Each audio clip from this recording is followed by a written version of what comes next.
నమస్తే, welcome to Mic TV morning show. Telugu దినపత్రికల్లో వచ్చిన ప్రధానమైన వార్తలు ఏమిటో చూద్దాం. ముందుగా ఈనాడులో బ్యానర్ ఐటెం కింద 6 గ్యారంటీలే ప్రాధాన్యాలు అమలుకు తదుపరి కార్యాచరణపై కసరత్తు, ప్రజాపాలన దరఖాస్తులపై నేడు సీఎం రేవంత్ రెడ్డి సమీక్ష అనే వార్త బ్యానర్ ఐటెంగా ఉన్నది. ఈనాడులో ఏ వైద్య కళాశాలలైనా ఫీజు ఎంతో ముందే చెప్పాలి అనే వార్త కూడా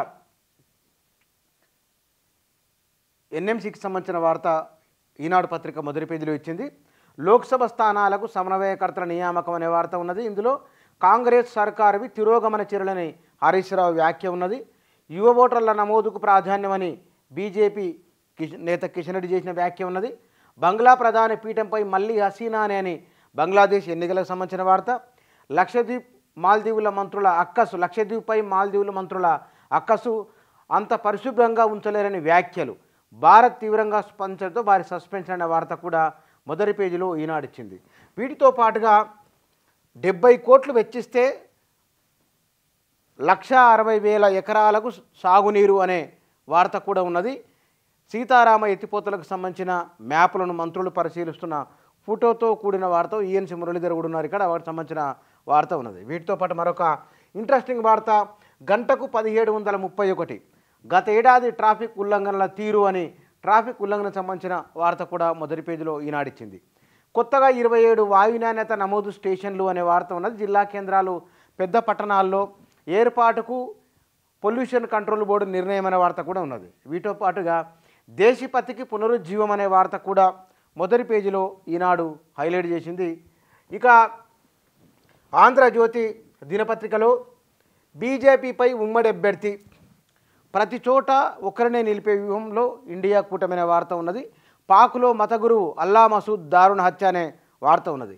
దీనికి మనోళ్ళే చంపేస్తున్నారా అనే క్వశ్చన్ మార్కుతో వార్తను మొదటి పేజీలో హైలైట్ చేసింది ఆంధ్రజ్యోతి. ఇందిరమ్మ ఇళ్ల నమూనాలు రెడీ, 3 డిజైన్లు రూపొందించిన గృహ నిర్మాణ అధిక సంస్థ అనే వార్త ఉన్నది. సాహితీ ఇన్ఫ్రా మోసం 1800 కోట్ల అనే వార్త కూడా ఉన్నదిగా. ఆధార్ వ్యవస్థ సవరణలకు రోజుల తరబడి పాటలు, గతంలో రాష్ట్రంలో 1800 సెంటర్లు, ప్రస్తుతం 350 కన్నా తక్కువే. వాటిలో రోజుకు 50 నుంచి 60 టోకెన్లే. అర్ధరాత్రి నుంచే ప్రజల బారులు.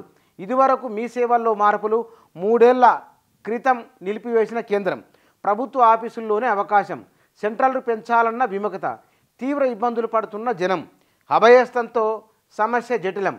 హైదరాబాద్ నానల్ నగర్ ఆధార్ కేంద్రం వద్ద రాత్రి నిద్రించి ఉదయం 6 గంటల నుంచే ఆధార్ అప్డేట్ కోసం భారీగా నిరీక్షిస్తున్న ప్రజలు అని ఈ నుంచి అక్కడ దాకున్న ఫోటోను కూడా ఇచ్చింది ఆంధ్రజ్యోతి పత్రిక. స్టోరీ మొదటి పేజీలో ఉన్నది దీనికి సంబంధించింది. ఇక కొత్త జిల్లాలను రద్దు చేస్తే ప్రజలు ఊరుకుంటారని కేటీఆర్ వ్యాఖ్య ఉన్నది.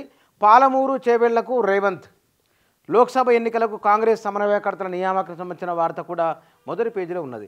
హైదరాబాద్లో గ్యాంగ్ రేప్, యువతిలో గోదాంపై నిర్వాహకుల అత్యాచారం వార్త మొదటి పేజీలో ఆంధ్రజ్యోతి హైలైట్ చేసింది. రోడ్డుకు మోకాలడ్డు, 10,000 కోట్ల జాతీయ రహదారిపై బీఆర్ఎస్ సర్కారు నిర్లక్ష్యం అనే వార్త కూడా స్టోరీని ఒకదాన్ని ఆంధ్రజ్యోతి పత్రిక హైలైట్ చేసింది. ఇక మాల్దీవుల మంత్రులపై వేటు అనే వార్తను ఈ ఆంధ్రజ్యోతి కూడా మొదటి పేజీలో హైలైట్ చేసింది. ఇక సాక్షి దినపత్రికలో రోహిత్ కోహ్లీ వచ్చేశారనే వార్త ఉన్నది. మీ ఇంటికి బీమా ఉందనే ఒక వార్త ఉన్నది. వీటితో పాటుగా